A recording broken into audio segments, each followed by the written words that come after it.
Hey everyone, Confident Like a Comedian is the title of this live today. I have the chance of having Mel Byron as my guest today. She's a comedian, but she's not just a comedian. She's also a coach, she's a writer. She worked for more than 20 years in the publishing industry before pursuing her own passion. She has her own one-woman show called Karoshi. And I suggest you check out Mel's website where you can see all about what she does. I see that she's there and I'm going to invite her straight away so we can start the conversation. Yes, go. I've just accepted it. We did a practice this morning on the before. Yes. Wait, you're talking about me. Strangely, I am. Yes. Yes, I'm so excited to have you here today. As I was very kind. Exactly. I was telling you that, I've always secretly admired, the confidence. And I know that comedians are not always confident. I know they have stage fright and everything, but I've always secretly admired the fact that, people are able to be funny on demand in some way. It's something that I've tried many times, and I've been told I'm not that funny. I can be funny, but I'm not that funny myself. It's a bit cruel to tell you that. I know, but it is the truth. I try to be funny, but it's not. And you never know how jokes are going to be received. Also, not English not being my first language, it can be misinterpreted as well. Sometimes I'm not trying to be funny, but I am. So there's a little bit of lost in translation at times. It's interesting. It's interesting you say that, because I know a few comedians for whom English is not their first language, and the really clever ones use that to their advantage and talk about exactly what you're saying, that these mix-ups. There's a fantastic Japanese comedian who I highly recommend, Yuriko Kotani, and she talks a lot about misunderstandings, and she has a whole thing about not understanding ish. We always say, oh, it's something ish in English, which I don't think anybody has in any other language. And she has a whole thing about that. So you can use what appears to be a disadvantage to your advantage, and really clever non-English speaking comedians do that really, really well. I highly recommend looking at the work of Yuriko Kotani. I'm sure there's plenty on YouTube and other sites. She won the BBC New Comedian of the Year a few years ago. So there you go. Definitely check her out, and we'll check her out. We'll link her on the comments for sure. Oh, do. Yeah, she'd be thrilled. Yeah, she lives not far from me. I see Chelsea joined, and Shudester also joins. Thank you very much. Ask your questions, don't hesitate. And we're going to talk about confident like a comedian. And I think that the best way to start would be to introduce yourself and, how you've transitioned into being a coach and a comedian. Just tell us about your little story. Well, I think you were explaining, when I came in, you were explaining about my previous work history, that I did work in publishing for a long time. But before that, or even during my early time in publishing, I did do stand-up comedy. But I got seduced by a regular salary and all those comforts that brings. Because being a comedian, a professional comedian, and I would describe myself as not fully, I'm not a fully professional comedian. I am semi-pro at best, because it's not it's not the only way that I make my living. But being a full-time professional comedian is really, really tough. And the ones you see on the telly, they're like 1% maybe of all the people who are doing it. And then there's various levels at which the rest of us are working. Some people just do it as a hobby. And you know what?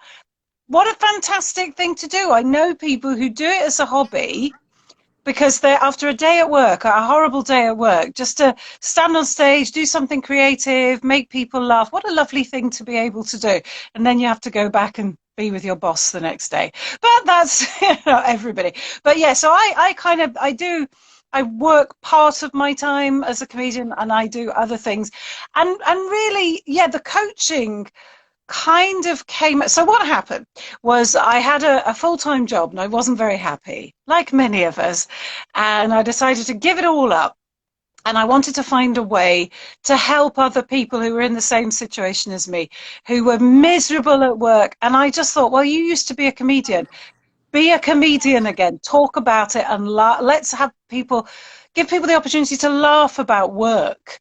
And so I wrote this one-woman show and I took it to the Edinburgh Fringe, and it was great and I really enjoyed it, and I'd like at some point to go back to it, but people would come up to me at the end and go, oh my God, you've just described my life. And so we had a laugh about work, but I knew that wasn't enough, that I wanted to do something which was actually positive. Laughter's cathartic, but we needed to move beyond that to do something positive. So, and I'd done sort of coaching and mentoring and leadership in my job. So I thought, well, I'm going to combine, I'm going to do that as well. So speaker training, teaching people presentation skills, that was always something that I did.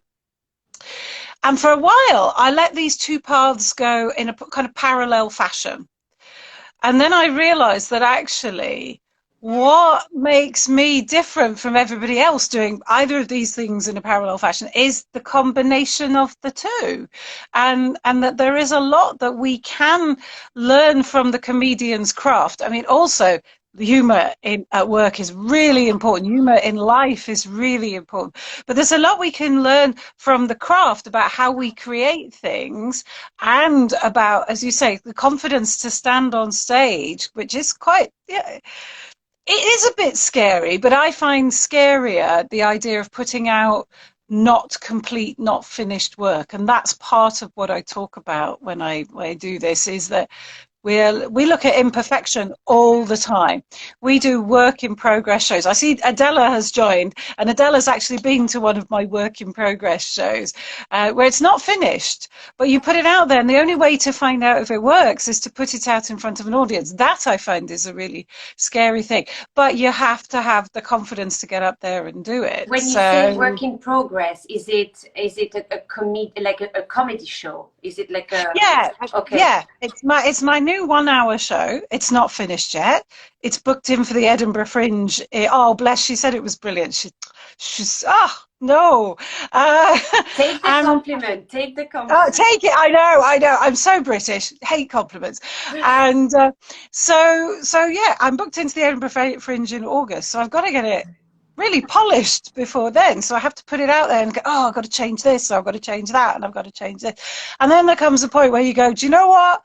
I have to stop changing it now, and it has to just go out. But you have to go through that process. You have to go through that process. And in a sense, it's never finished, because as you're doing it, you think, oh, this would be fun.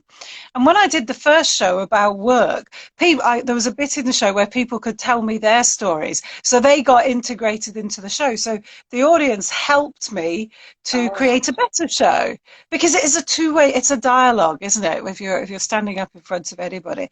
But the thing about the confidence, and this, I bring this into my speaker training as well, is that what you have to remember, in there's virtually no instances in which the audience doesn't want you to do well.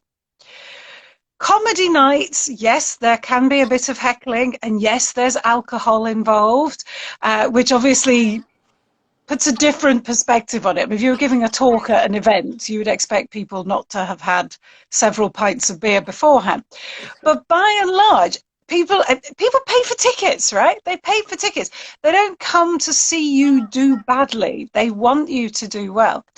And so I think that's part of the mindset change that I want to really communicate to people about confidence. And I do that in speaker training, is that nobody's here to see you do badly. We haven't got the time.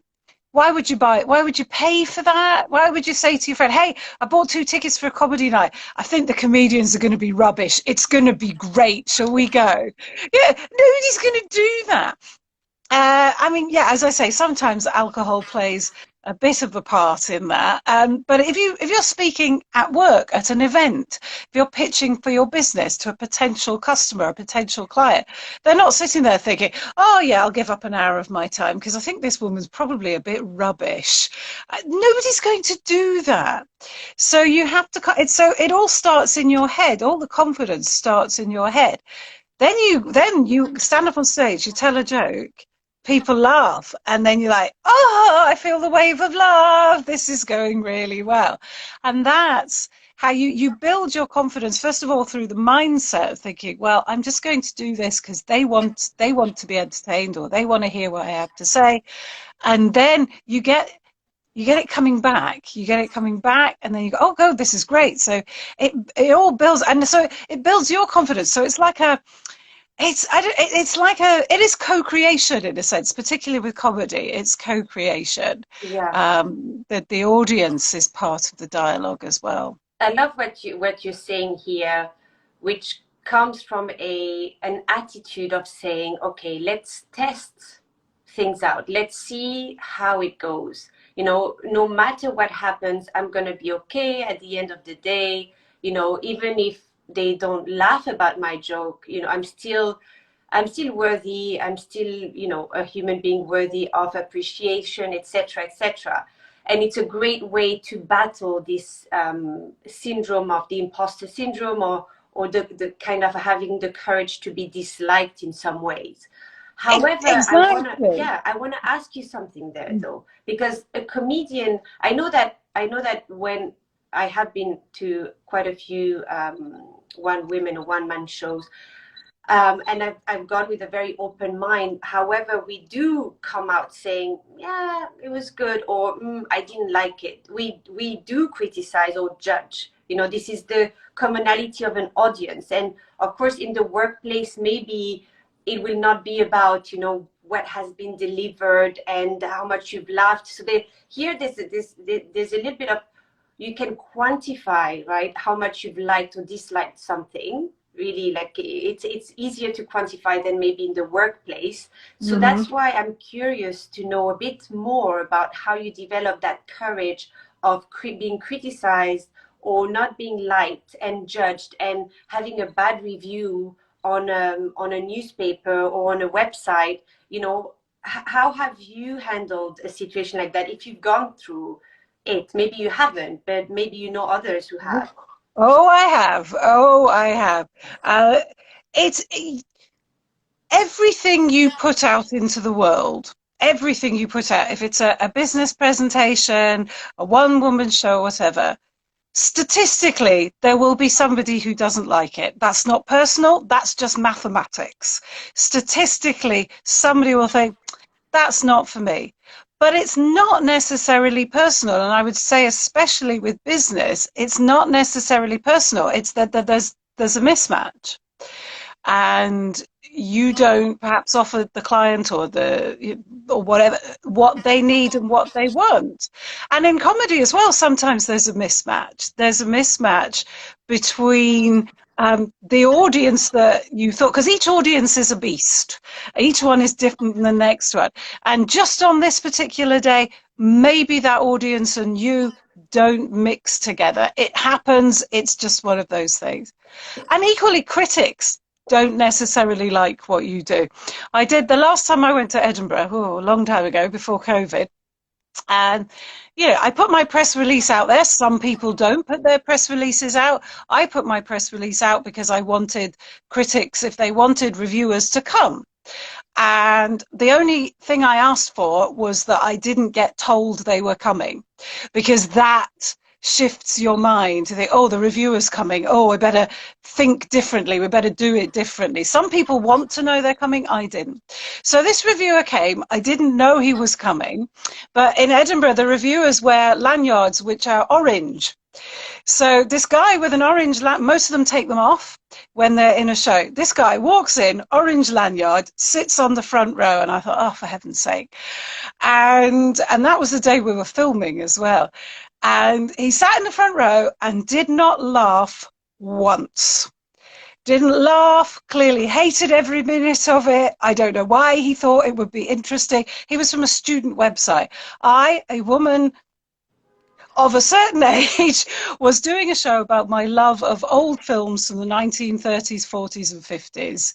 That was my second show.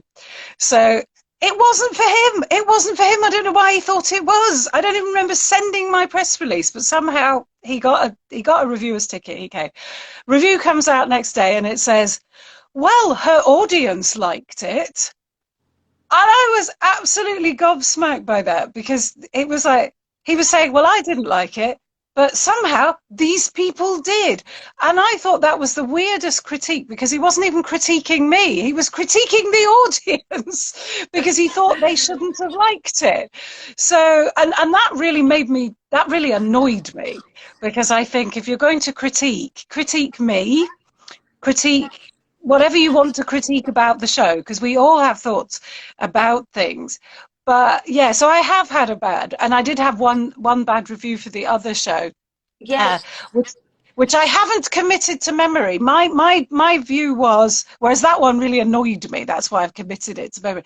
But the other one, I looked at it once and thought, okay, she hated it, and I think on that day it wasn't particularly good. I was not really in the zone. I thought that was fair, it was right, but that's it. You know, Yeah. there was nothing I could do. I couldn't act on it. So you just move on. There's a great thing which I've talked about a lot, called the 11 o'clock rule, which was invented by the comedian Sarah Millican. And so she had this idea that if you have a bad comedy gig, you can beat yourself up until 11 o'clock the next morning. After that, you have to get on with your life. Oh, I love that. Similar, it's great, isn't it? Similarly, if you have a brilliant one, you can also go, oh, I'm brilliant, I'm fantastic, till 11 o'clock the next morning. And then you have to get on with your life. And that works for comedy, because I guess 11 a.m. is about 12 hours after you got home from the gig, you know, if it was an evening gig. So you So might you have could, you might have a sleepless night. You're allowed to do that the whole night, and then at 11 o'clock, oh, you just that's move it. on. You just move on. Like You either, have to get on with your life. your Yeah. ego has to move on. And if necessary, then once you've moved on, then you can come back and learn from it. Because a lot of times, if it's new material, we film ourselves or audio record, and then you can come back to it and think, okay, now I don't feel, now it's not making me feel bad. I can now look at it with fresh eyes and think, well, what did happen there? Oh, I see. Yeah, and that would have been better if I'd done that. And oh, yeah, I see. Yeah, that Yeah. audience wasn't really into it. So I love the 11 o'clock rule. And like it happened to me that I had a really bad work day towards the end of last year. So I applied the 11 o'clock rule to 11 p.m. And I just decided for the rest of that day I wasn't going to do any work. I was just going to have fun. I was going to do what I wanted. I cooked, and I'm not normally a cook, but I made myself cook. I watched a film. And then by 11 o'clock, I thought, well, I'm ready to go to bed now. And I actually don't feel too bad. And it Yeah. was great. It really, really helps. And I I would guess highly I recommend guess that. what you're saying, which just to summarize to the people who have just joined, you were talking about you have to test the audience, and you have to go for it, and having the idea that the audience isn't there to see you fail. So going with a positive mindset. So that's one of the tips you gave us. And Yeah. there, in order to build that resilience towards criticism or being disliked, is understanding that it's not necessarily personal. It's kind of also reframing the way, if someone is writing a review, it's not personal towards you necessarily. It might be that it's the wrong audience that they're targeting, etc. So trying to reframe it and not making it personal. But also you were talking about how, what hurt you the most was that he wasn't criticizing you, but he was criticizing your audience. So Hmm. that's where you felt really hurt, more for the fact that he was criticizing the people that support you, Yeah. and which, for whom you're doing what you're doing. You're really trying to share with them your lived experience, etc. So that's another Absolutely. tip. And I really love what you said about, trying to create some distance with all of that, and also to take the time to either celebrate your success, and also to take that time to just digest maybe that negative review till 11 the next day, the 11 o'clock rule, which is actually something we fail to do sometimes. And it helps in building confidence. It's just pausing. Oh, I'm celebrating. I've signed up new clients. Oh, I've done great at this. And I'm just going to take a day to myself. I'm going to do something, and just digest it. And I guess, it helps in building confidence. What do you think about that? Absolutely. And I think, and especially on the celebratory side, we are not great at celebrating. We get on with it and we think, oh, that was, I don't know. I mean, I know I certainly do have a difficult relationship with celebrating success. And I think a lot of us do. And that I think goes back a little bit to imposter syndrome, because maybe you think you're always looking around the corner and maybe this something's going to happen and take it away. But we should celebrate success and take time to do it. But you can't then just think, well, I've nailed it. That's it. I don't have to improve. And I think that's where, again, the 11 o'clock rule works really well, because you have to constantly improve.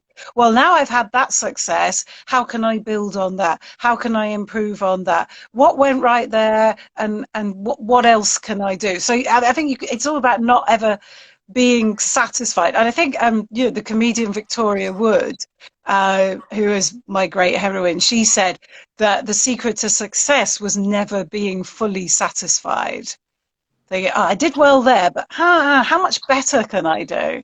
And she was massively successful. So I Yeah, think yeah. that's a good move. It's this ambition that sometimes we mistakenly think that, it's not okay to pause and celebrate. There's two different things. It's normal. It's completely human and normal to, when you've achieved your goal, to be like, okay, so what's next, right? It's we always seek for what comes next. And when we've Yeah. achieved that goal, it becomes the normality and it's progress. And I guess the main goal setting, one of the main goal setting tips is around understanding the progress that you're making towards a destination. And the destination can change, but it's kind of understanding how much you want to progress every day towards that Yeah. destination or that end Yeah, goal. I noticed you'd been writing about this and talking about this as well. Yeah, the goals can keep changing, and that's fine. That's fine. Your goals can keep changing. I mean, in comedy, I know people who just gone along doing it as a hobby for years, and then suddenly said, "Do you know what? I'm going to enter some competitions and see if I can progress in that way, and maybe get an agent or whatever." And suddenly, the goals have been reset for whatever reason. It might have been personal reasons that held them back. And this is what happens, I guess, in our work. For those of us who jumped from working for a corporation, an organization, to working for ourselves, somewhere along the line, something changed. And we said, right, I'm going to do this now. And yeah, so your life goal changed, and then within that, your goals change all the time.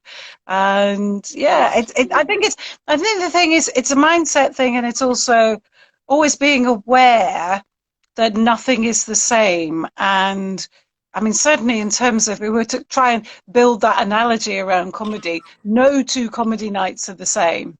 And if you do the Edinburgh Fringe, where you can be performing the same show in the same space at the same time every day for 3 weeks or more, no two shows are exactly the same. It's a fascinating thing to do, because no two audiences are the Yeah. same, and you're not the same every day. That's true. And can you tell me, in that aspect, before you go on stage, and obviously there are days where you might feel more confident than others. Do you have some exercises that you do before going on stage? You do the power pose? What do you do before going on stage? I mean, for me, getting in the zone, and I talk about this in speaker training. We were just talking about this with some clients this week, actually. Getting in the zone, I think, is as important, if not more important, than knowing the words. Because if you're in the right zone, if you're in flow, if you forget your words, you can deal with it. If you're not in the right zone, it just all falls apart. So I think it's really important. So there's two things I always do. I'm quite interested in how I dress, and for me that's really important. So I always have kind of not a uniform as such, but I will always dress quite smartly. Some people dress in sweatshirts and jeans. I mean, I might wear jeans, but I tend to dress quite smartly for comedy, almost as much as I would for work, because I think it's my job. So I'll have a jacket on and something quite smart. So that's important to me. That helps to get me in the zone. Music helps me to get in the zone.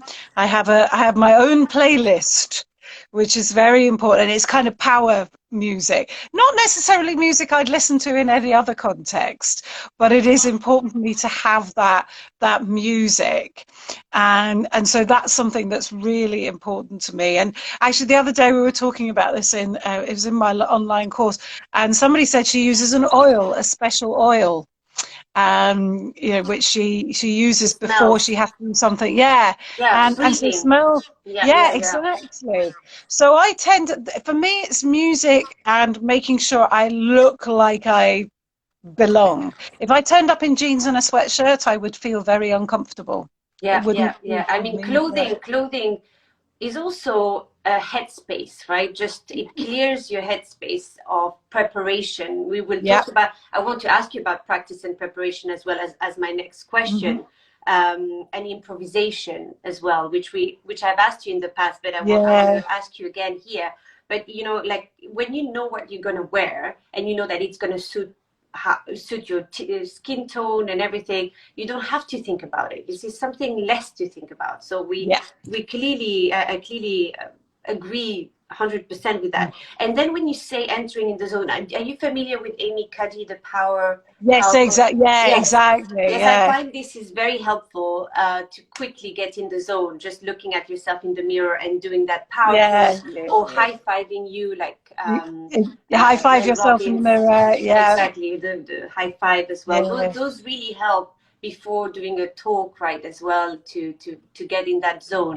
But Yeah. I love the music and element to it as well, to kind of, it's quite unique, I would say, It's really from a important to comedian me. perspective. Mm. And when that man that was there, who was a reviewer, didn't laugh throughout the show, did that destabilize you? Did you how did you manage to remain in the zone? Yeah, That's that was because, thank God, as he pointed out, the rest of the audience enjoyed it, okay. and it was sometimes it just comes together because the audience is just in a really good mood, and and we had because that was the one we filmed, and it was really funny because I talk a bit. There's a bit in the show where I put pictures of film stars up and got people to guess them, and they're quite obscure film stars. And one of them was a very famous very famous to me, Welsh film star. And then I made some joke about Wales. And there was a woman at the back of the audience. She went, "There's nothing wrong with Wales, you know." And she was obviously Welsh. She had quite a heavy Welsh accent. Everybody broke up. So we had a little bit of banter with her, and it was just really funny. Just that moment was really lovely.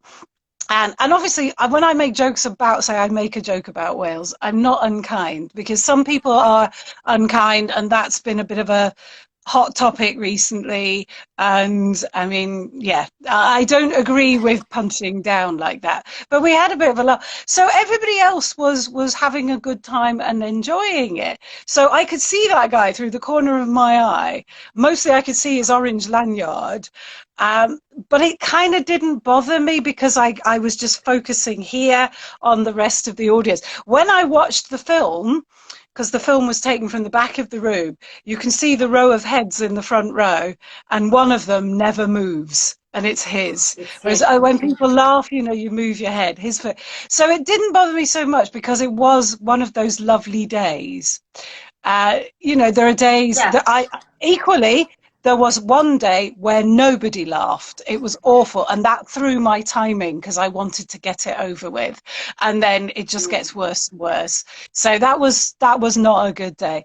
But yeah, he didn't particularly throw me off, but afterwards he annoyed me. But that's, Yeah, yeah, yeah, I'm yeah. over it. I'm not over it. I guess that requires also practice and preparing, for the worst.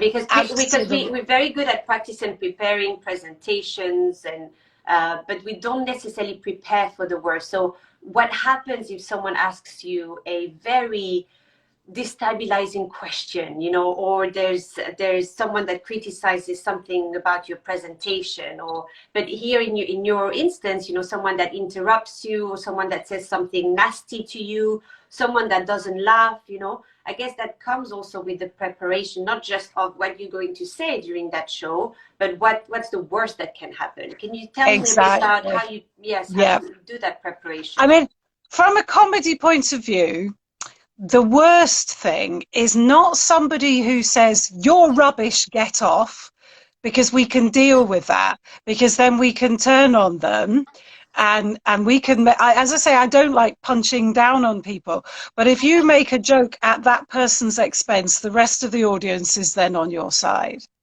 And Okay. and it's Yeah. happened to me. It's happened to me. There was gosh, there was one time, this was awful, this was ages ago, where this guy started heckling me.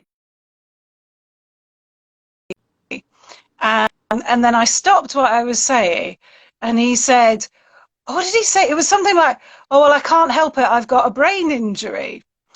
And so I just looked at the audience and I said, we're in a very difficult situation here, aren't we? I just thought, I said, because if he has and I shout him down, you're all going to hate me. So what do we do? I won't shout him. So so it was almost like I Yeah. explained my thought processes to them. And sometimes I think that signposting, which is again something we do in speaker training, is signposting, explaining your thought processes really helps. So we all had a lot. I don't think he had a brain injury. I think he was just being horrible. I think he was drunk, actually. And we dealt with it that way. But the worst thing for the comedian is not somebody who heckles like that, but somebody who joins in because they think that joining in makes it funnier, that they have a comment.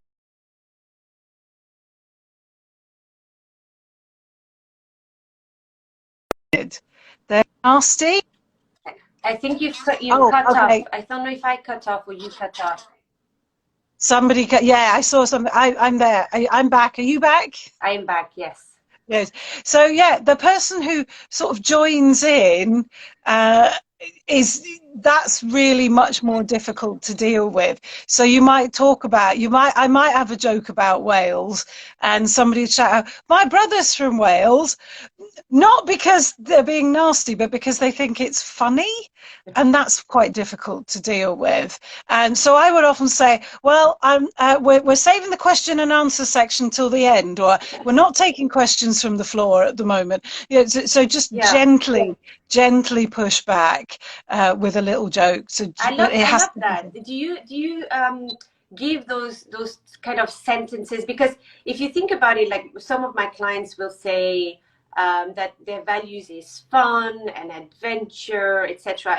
And fun is not just, okay, I'm going to go and see a comedy show, or I'm going to watch more of things that are funny. Fun is actually transforming a difficult situation into a fun situation, right? Yeah. Like, for instance, having the kids shouting, fighting, etc., as working mothers, and just, making this a fun situation, lightening up the mood, so that, you get out of this with a like a learning experience for all of us, right? Yeah. And this would be really interesting to understand, what helping people who want to include more fun in their lives, how to get away of difficult situations. How do you bring more fun in your day-to-day life, as a comedian would, when something unexpected happens? I mean, a lot of comedians, by the way, are extremely serious people in real life. Extremely serious. I heard that. Take Yeah. yeah, take comedy very, very seriously and then just switch it on when they get on stage. And personally, I don't take it that seriously. I literally know somebody who would record every single show that they did and then, really deconstruct every single show. And then at one point, oh, Adam, a comedy friend has just joined us, my friend Hi, Adam. Adam. Hello, Adam, AMJ. And literally break it down and talked about transcribing. I thought, oh, for heaven's sake, it's jokes, people. It's jokes, but a lot of comedians are very, very serious people and see it as a job. I mean, I think where we differ is that we see you have to have sometimes a quite black sense of humor to see the funny side of something that isn't necessarily very funny, and you have to make yourself see that funny side. And Do you think it's yeah, something you're born with, or can you learn that? that's very interesting. I think you can learn the mechanics. I think you can learn the mechanics of joke writing. I think you could probably learn the mechanics of standing on stage and then delivering those jokes. But comedy is an attitude. Comedy is about taking a view about things. So it's not enough to say, Boris Johnson's an idiot. Sorry if anybody listening is offended by that. It's not enough to say that. You then have to have an attitude. You have to say why he's an idiot. So it's not enough to just state fact. Comedy is an attitude, and you have to have it's an opinion. It's an opinion. Yeah. And it requires this brain gymnastic. I think it requires that effort because, like some lying is not something that, our brain defaults to. It's so easy to tell the truth, right? So it's so easy to be honest and tell whatever is on your mind, etc. It's so hard to kind of create a different version of the truth and make it funny. So I think it requires a lot of it's a different type of intelligence. I mean, we all have a different form of intelligence, but I think it's a very specific, wide way of intelligence. I'm just curious to going back to the origin of when you've started to feel that you could do it. You could actually go on stage. When was that? What age? I mean, I think I've always been the joker. I mean, when I was at school, I would diffuse things with jokes and be entertaining. And I think it took me a long time to think, maybe I could construct this in a way that would be funny on stage. And it took me a long time to get up there and do it. And I started doing it in my 20s, but I still hadn't found, I think, what I was really looking for in there, found the voice that I wanted. And so it took time for me to do that and to understand that it is an attitude. It's not just statements. That took me a long time to understand, and also to be confident. And this is again a confidence thing, to be confident that your attitude and your opinion is worth hearing. Because I think when I was younger, I used to think, maybe people don't agree with that, but it doesn't matter because it's your individual opinion and you're standing there on stage with the microphone giving that opinion in a funny way, and people will like it or they won't like it.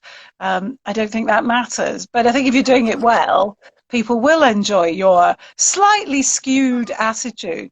But it's interesting what you say. I think the most useful piece of advice I was ever given about comedy was by the director of my first show, and he said, comedy is not a witness statement.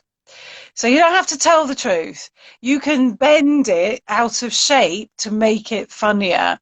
So there was a whole piece where I actually tell this true story about my boss said that he was going to stick blue tack on my shoes to stop me wandering around.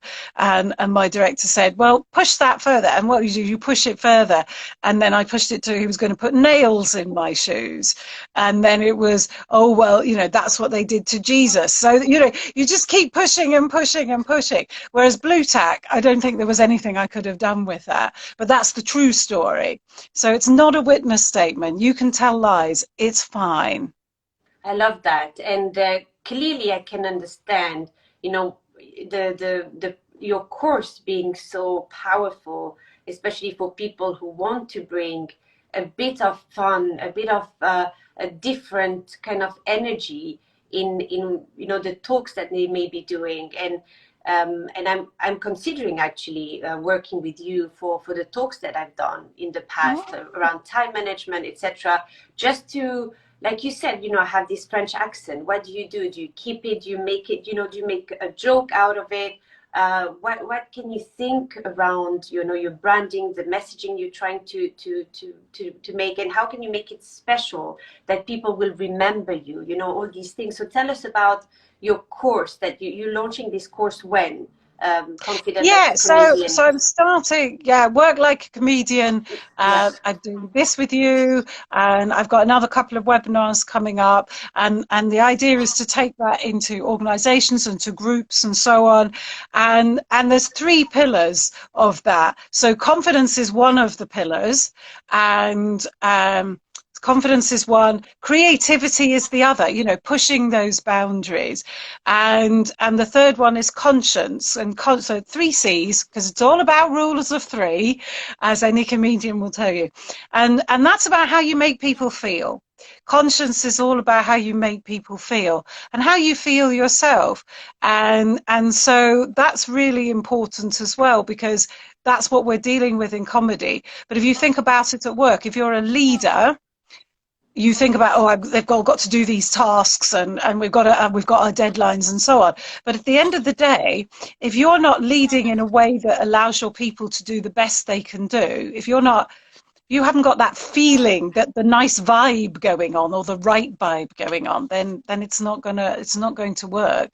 So that's what Work Like a Comedian is about. The confidence that incorporates a lot of what I do in speaker training as well, which is the same thing. Having the confidence, using that mindset, having the confidence to get on stage, thinking about your audience, and as you say, using what you've got. You've got this wonderful French accent, and it's lovely. It's lovely. Some people who have English as their first language don't speak very clearly, and that's something they need to work on. You need clarity. That you've got to be clear. Accent, I wouldn't worry about. Clarity is the important thing. But yeah, you can use it to your advantage. As I say, I know comedians who do. I've got a very close friend who's a Taiwanese comedian. He's very good, and again, he uses his Taiwanese-ness to make jokes about, I'm not Chinese, I'm Taiwanese, and this is the difference. And it's wonderful. It's wonderful. I definitely want to have the link of all these I will comedians. send you links to Yoriko and to Quan Wen. Yeah, for sure. Thank you so much. And do you want to share with our audience anything else about your course or what you're working on? So I'm working on that. Connect with you. What's the best way? I know you're more active on LinkedIn, but I'm more active on LinkedIn, Mel Byron on LinkedIn, and I've just set up my professional page on Instagram at Mel_Byron_, and so you can find me there. That's not your professional one. No, this is the one. This one we're on now is the personal one, but that's okay. That's okay. It's all part of my learning as well, because I'm learning about how to be present. I'm going to see if I can, at the end, I can invite you as a collaborator, and you're able to post it then on your professional page. Yes, I'm going to see if I can do that. So can you repeat your professional page? So it's Mel_ yeah. Byron_. That's it, right? Yeah, that's it. I'm gonna try. If I can't, I'll just invite this personal one. That's great. Into that's the great. Collaboration. Chelsea saying thank you, Chelsea. Thank you, Chelsea, for being here. She's an artist. Chelsea, you should check her art. Okay. Beautiful prints for your home. Fantastic. With a lot of positive words, and sentences, and words of affirmation. So love it, Chelsea. Good luck. Yeah, thanks for that. So yeah, you can get me on there, and I'm going to be rolling out my workshop. It's a webinar. It's going to be on the 31st of March at 1 p.m. I'll be doing Work Like a Comedian webinar before that, so that'll be on here, and before that, on the 19th of March, I'm taking part in the Happy Life Habits International Day of Happiness Wow, event, where I'll be lovely. doing a Like a Comedian workshop there, a little workshop, and that's all online. And again, I'll put it all on my in LinkedIn and on my Instagrams, and you Awesome. can find me.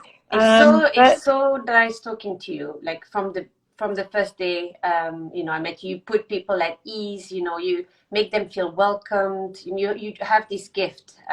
oh, well, thank you. Because I don't necessarily see that, because we don't necessarily see. It's what I try, was what I aim to do. So it's good to know that I achieved Yes, that. Thank yes, you. yes, yes, definitely. Thank Thank you you. so much. And Thank you for having me. It's been brilliant. I've got over the technophobia, and I'm here. yeah, And that went really well. And to everyone joining, we've had a fantastic conversation on tips, comedian tips. Before going on stage, when you're on stage and your audience is not responding, what are the different elements that can help you, overcome the lack of confidence when you're not in the zone? What happens? And so just rewatch the yeah, replay. It will be on our IGTV. yes, it will. Well, thank you very much, Tanya. I've really enjoyed it. And yeah, I hope We'll to see chat you soon. again soon. Bye, Great everybody. chatting Have to a you. great day, Thanks everyone. a lot. Bye. Cheers. Bye, Bye. Mel. Thank you. Bye. Bye. Thank you.